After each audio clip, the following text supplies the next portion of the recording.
উন্নত প্রযুক্তিকে কাজে লাগিয়ে পৃথিবীর যতগুলো দেশ আছে যে উন্নতির চরম শিখরে পৌঁছেছে তাদের মধ্যে থাইল্যান্ড একটা দেশ। আমি এই মুহূর্তে আছি থাইল্যান্ডের ব্যাংকক শহরে। প্রায় সপ্তাহখানেক সময় ধরে আমি এখানে আছি এবং থাইল্যান্ডের বিভিন্ন শহরে আমি ঘোরাফেরা করছি।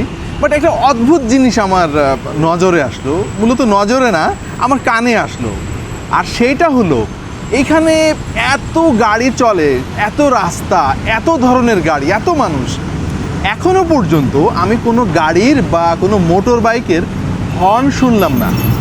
আপনি চিন্তা করেন ঢাকার একটা অলিগলি, ব্যস্ত জায়গার কথা তো আমরা বাদই দিলাম, একটা অলিগলি জায়গা, সেখানে আপনি 5 মিনিট যদি দাঁড়ান আপনার গাড়ির হর্নে আপনার কান ঝালাপালা হয়ে যাবে।